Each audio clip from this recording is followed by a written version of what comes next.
ರೈತ ಸಂಘಟನೆಗಳ ಒಕ್ಕೂಟ ಕರ್ನಾಟಕ ರಾಜ್ಯ ಕಬ್ಬು ಬೆಳೆಗಾರ ರೈತ ಸಂಘವನ್ನು ನೂತನವಾಗಿ ಒಂದು ನಾಮಫಲಕವನ್ನು ಅನಾವರಣಗೊಳಿಸಿ ಒಂದು ಅಧಿಕೃತವಾಗಿ ಒಂದು 20ಕ್ಕಿಂತ ಹೆಚ್ಚು ಸದಸ್ಯರನ್ನ ಇಲ್ಲಿ ನೋಂದಣಿ ಮಾಡಿ ಇಂದಿನಿಂದ ಈ ಒಂದು ಕರ್ನಾಟಕ ರಾಜ್ಯ ಕಬ್ಬು ಬೆಳೆಗಾರ ರೈತ ಸಂಘ ಅಸ್ತಿತ್ವಕ್ಕೆ ಬಂದಿದೆ ಅಂತೇಳಿ ನಾವು ನೀವೆಲ್ಲ ತಿಳಿದಂಥದ್ದು. ಏನಿವತ್ತು ದೊಡ್ಡ ಕಾನ್ಯ ಗ್ರಾಮದಲ್ಲಿ ಸಂಘಟನೆಯನ್ನ ಏನಕ್ಕೋಸ್ಕರ ನಾವು ಮಾಡಬೇಕಾಗಿತ್ತು, ಮತ್ತೆ ಈ ಸಂಘಟನೆಯಿಂದ ಏನೆಲ್ಲ ಆಗ್ಬೋದು, ಮತ್ತೆ ಏನು ಲಾಭ ಅನ್ನೋದು ಕೆಲವು ಒಂದಷ್ಟು ಜನ ಪ್ರಶ್ನೆ ಮಾಡ್ತಕ್ಕಂಥದ್ದು ಪ್ರತಿ ಒಂದು ಜಾಗದಲ್ಲೂ ಕೂಡ. ನಾವು ಎಲ್ರಿಗೂ ಕೂಡ ಅವ್ರು ಕೇಳೋದಲ್ಲ ಪ್ರಶ್ನೆಗಳಿಗೆ ನಾವು ಉತ್ತರ ಕೊಡೋಕ್ಕಾಗಲ್ಲ. ಆದರೂ ನಾವು ಸಂಘಟನೆ ಸದಸ್ಯರು ಮತ್ತೆ ನಮ್ಮ ಪದಾಧಿಕಾರಿಗಳು ಏನು ಸಂಘಟನೆಯಲ್ಲಿ ನಾವು ಹೋರಾಟವನ್ನು ಮಾಡ್ತಾ ಬರ್ತಾ ಇದ್ದೀವಿ, ಆ ಹೋರಾಟಗಾರಕ್ಕೆ ಮಾತ್ರ ಗೊತ್ತಿರುತ್ತೆ ಇದು ಈ ಸಂಘಟನೆ ಏನು, ಈ ಸಂಘಟನೆಯಿಂದ ಏನೆಲ್ಲ ಆಗ್ಬೋದು, ನಮ್ಮ ಊರಿನ ಕೆಲಸಗಳಾಗ್ಬೋದು, ನಮ್ಮ ವೈಯಕ್ತಿಕ ಕೆಲಸಗಳಾಗ್ಬೋದು, ಪಕ್ಕದ ದೂರ ಗ್ರಾಮದಲ್ಲಿ ಸಮಸ್ಯೆ ಆದರೂ ಕೂಡ ದೊಡ್ಡ ಕಾನ್ಯ ಗ್ರಾಮದಿಂದ ಹೋಗ್ಬೇಕಾಗುತ್ತೆ, ನಂಜನಗೂಡಿನಲ್ಲಿ ಹೋರಾಟ ಮಾಡಿದ್ರು ದೊಡ್ಡ ಕಾನ್ಯದವ್ರು ಬರಬೇಕಾಗುತ್ತೆ. ಇದು ಒಂದು ರೀತಿ ಚೈನ್ ಲಿಂಕ್ ಇದ್ದಾಗ ಸಂಘಟನೆ ದೊಡ್ಡ ಕಾನ್ಯ ಒಂದಲ್ಲೇ ನಾವು ಹೋರಾಟ ಮಾಡೋಕ್ಕೆ ಸಾಧ್ಯವಿಲ್ಲ. ನಾವು ಎಲ್ಲ ಕಡೆನೂ ಕೂಡ ಪ್ರತಿಯೊಬ್ಬರು ಆದಷ್ಟು ಮನಸ್ಫೂರ್ತವಾಗಿ ಪ್ರಾಮಾಣಿಕವಾಗಿ ನಾವು ಎಲ್ಲ ಕಡೆನೂ ಕೂಡ ಭಾಗವಹಿಸಿ ಹೋರಾಟವನ್ನು ಮಾಡಿದಂಥ ಸಂದರ್ಭದಲ್ಲಿ ಇವತ್ತೇನು ರಾಜ್ಯ ಸರ್ಕಾರ ಮಾಡ್ತಕ್ಕಂಥ ಅನ್ಯಾಯಗಳ ವಿರುದ್ಧ ಏನು ಅನ್ಯಾಯದ ಕಾನೂನುಗಳನ್ನ ಇವತ್ತು ಜಾರಿ ಮಾಡೋಕ್ಕೆ ಹೊರಡ್ತಕ್ಕಂಥ ರಾಜ್ಯ ಸರ್ಕಾರ ವಿರುದ್ಧ ನಾವು ಹೋರಾಟ ಮಾಡಲಿಲ್ಲ ಅಂದರೆ ಮುಂದಿನ ದಿನದಲ್ಲಿ ರೈತರಿಗೆ ಮಾರಕವಾಗ್ತಕ್ಕಂಥ ವಿಷಯಗಳು ನಮಗೆ ಗೊತ್ತಿರ್ಬೋದು. ಈಗಾಗಲೇ 5 ಕಾನೂನುಗಳನ್ನ ಕೇಂದ್ರ ಸರ್ಕಾರ 2020ರಲ್ಲಿ ಕಾನೂನನ್ನ ಜಾರಿಗೆ ತಂತು. ಇಡೀ ದೇಶಾದ್ಯಂತ ಹೋರಾಟವನ್ನು ಮಾಡ್ತಕ್ಕೆ ಶುರು ಮಾಡು ಅನೇಕ ಸಂಘಟನೆಗಳು, ಸಾವಿರಾರು ಸಂಘಟನೆಗಳು 1 ವರ್ಷದ 6 ತಿಂಗಳು ಪಂಜಾಬ್ನ ಗಡಿನಲ್ಲಿ ಅನೇಕ ನೋವುಗಳನ್ನ ಅನುಭವಿಸಿ ಅವರು ಹೋರಾಟವನ್ನ ಮಾಡ್ತಾ ಇದ್ದ ಸಂದರ್ಭದಲ್ಲಿ ಅನೇಕ ಚಿತ್ರಹಿಂಸೆಗಳನ್ನು ಕೂಡ ಸರ್ಕಾರಗಳು ಕೊಡ್ತಕ್ಕಂಥ ನಾವು ನೀವೆಲ್ಲ ಮಾಧ್ಯಮದಲ್ಲಿ ನೋಡಿದ್ದು. ತದನಂತರ ಏನಾಯ್ತು ಅನ್ನೋದು ಕೂಡ ನಿಮಗೆ ಗೊತ್ತಿದೆ. ಏನಿವತ್ತು ದೇಶದ ಪ್ರಧಾನಮಂತ್ರಿಗಳು ಆ ಒಂದು ಚಳುವಳಿಯನ್ನ ಯಾವ ರೀತಿ ಆ ಒಂದು ಚಳುವಳಿಗೆ ಒಂದು ಗೌರವವನ್ನು ಕೊಟ್ಟು ಕೊನೆ ಗಳಿಗೆನಲ್ಲಿ 5 ಕಾನೂನುಗಳನ್ನ ವಾಪಸ್ ಪಡೆಯುವಂತ ಸಂದರ್ಭವನ್ನು ಕೂಡ ನೀವು ನೋಡುದು.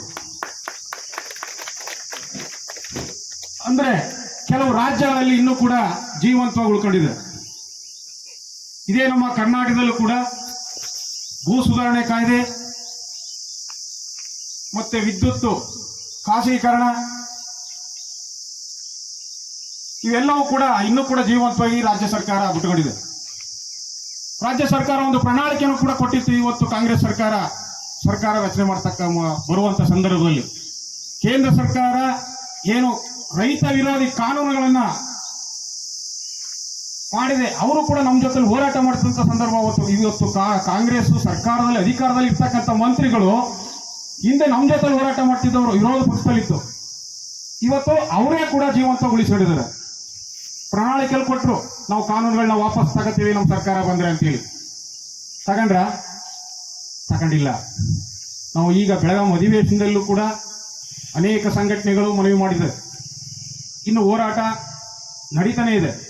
ಅವು 2-3 ಕಾನೂನುಗಳನ್ನ ಇನ್ನೂ ಕೂಡ ವಾಪಸ್ ಪಡೆದಿಲ್ಲ. ಅವರು ಯಾಕೆ ಪಡೆದಿಲ್ಲ? ಅವರಿಗೆ ಅನುಕೂಲ ಆಗ್ತಕ್ಕಂಥ ಕಾನೂನುಗಳನ್ನ ಅವರು ಬಿಟ್ಟು ಬಂದಿದ್ದಾರೆ. ಇವತ್ತು ಭೂ ಸುಧಾರಣೆ ಕಾಯ್ದೆಯನ್ನು ವಾಪಸ್ ತಕೊಂಡ್ರೆ ರಾಜಕಾರಣಿಗಳು ಭ್ರಷ್ಟಾಚಾರ ಮಾಡ್ತಕ್ಕಂಥದ್ದು ನಿಂತು ಹೋಗುತ್ತೆ, ಬೇನಾಮಿ ಆಸ್ತಿ ಮಾಡ್ತಕ್ಕಂಥದ್ದು ನಿಲ್ಲುತ್ತೆ. ಅದಕ್ಕೋಸ್ಕರ ಅವ್ರು ಏನ್ ಮಾಡ್ತಾರೆ, ಭೂ ಸುಧಾರಣೆ ಕಾಯ್ದೆನೀಗ ಇವರೇ ವಿರೋಧ ಪಕ್ಷದಲ್ಲಿ ಇದ್ದು ನಮ್ಮ ಜೊತೆ ಹೋರಾಟ ಮಾಡಿದ್ರು ಕೂಡ ಇವತ್ತು ವಾಪಸ್ ಪಡೆಯಕ್ಕೆ ಮನಸ್ಸು ಮಾಡ್ತಾ ಇಲ್ಲ.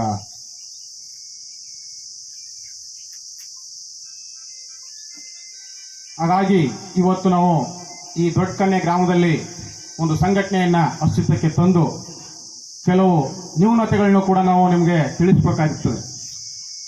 ಈ ಹಸಿರು ಶಾಲನ್ನ ನಾವು ಯಾತಕ್ಕೋಸ್ಕರ ಹಾಕೊಂಡಿದ್ದೀವಿ, ಮತ್ತೆ ಯಾವ ರೀತಿ ನಾವು ಶಿಸ್ತಿನಿಂದ ಹೋಗ್ಬೇಕು.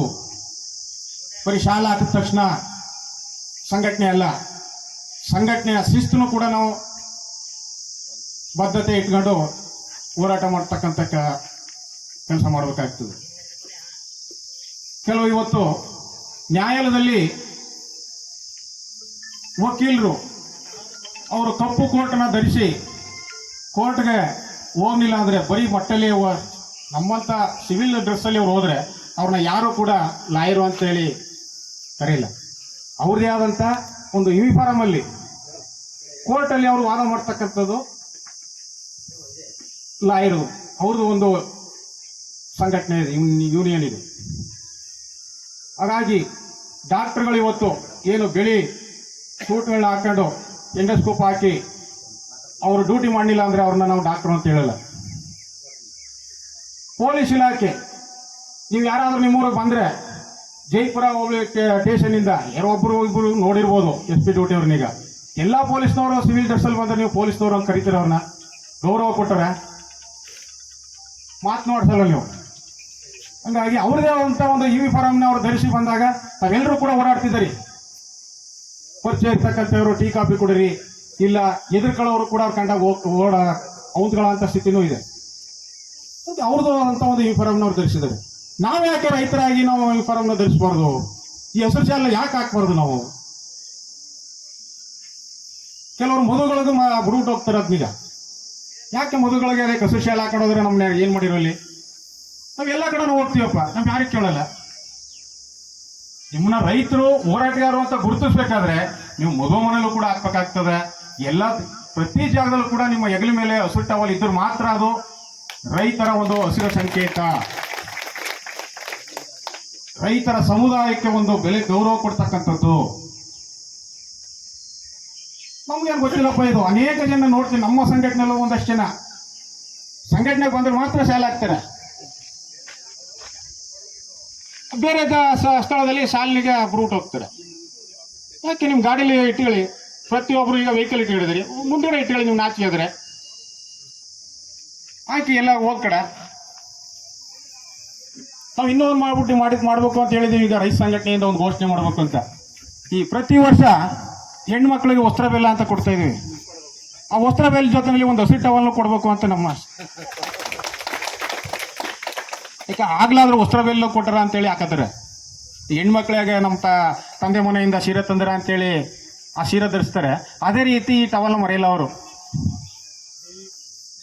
ಅಲ್ಲ, ನಿಮ್ಗೆ ಯಾಕೆ ಹೇಳ್ತೀನಿ ಅಂತಂದ್ರೆ ಈ ಟವಲ್ ಬಗ್ಗೆ ಸ್ವಲ್ಪ ಗಮನ ಇರಲಿ, ಸ್ವಲ್ಪ ಗೌರವ ಇರಲಿ. ಕೆಲವು ಜಾಗಗಳಿವೆ, ಅಂಥ ಜಾಗಗಳಿಗೆ ನಾವೇ ಹಾಕ್ಬೇಡಿ ಅಂತ ಹೇಳ್ತೀವಿ. ಎಲ್ಲರೂ ಒಂದೇ ಮಟ್ಟಕ್ಕಿರಲ್ಲ, ಪ್ರತಿಯೊಬ್ಬನಿಗೂ ಒಂದೊಂದು ಹ್ಯಾಬಿಟ್ಗಳು ಇದ್ದೇ ಇರ್ತದೆ. ಅಂಥ ಜಾಗದಲ್ಲಿ ನೀವು ಟವಲ್ ಹಾಕ್ಬೇಡಿ ಹೇಳ್ತೀವಿ. ಅದು ನಮ್ಮ ರೈತ ಸಮುದಾಯಕ್ಕೆ ಅಗೌರವ ತರ್ತಕ್ಕಂಥ ಕೆಲಸ ಆಗಬಾರ್ದು ಅಂತೇಳಿ ಒಂದು 2-3 ಜಾಗಗಳಿಗೆ ನಾವು ಹೇಳ್ಬೇಕು. ಓಪನ್ ಆಗಿ ಹೇಳ್ಬಿಟ್ರೆ ವಾಸಿ ಏನಾಗಿದೆ. ಯಾಕಂದ್ರೆ ಪ್ರತಿಯೊಂದು ಹಳ್ಳಿಗಳಲ್ಲಿ ಇವತ್ತು ಕಾರ್ಡ್ಸ್ ಆಡ್ತಾರೆ, ಜೂಜಾಡತ್ತು. ಆ ಜೂಜಾಡೋ ಜಾಗದಲ್ಲಿ ಯಾರು ಇದ್ದೇ ಇರ್ತಾರೆ, ಅವ್ರ ಚಪ್ಪಲ ಏನು ಮಾಡೋಕ್ಕಾಗಲ್ಲ. ನಾ ಹೇಳಿ ಮೊದಲೇ ನಿಮಗೆ ಎಲ್ರಿಗೂ ಪ್ರತಿಯೊಬ್ಬರಿಗೂ ಒಂದೊಂದು ಹ್ಯಾಬಿಟ್ ಇದ್ದೇ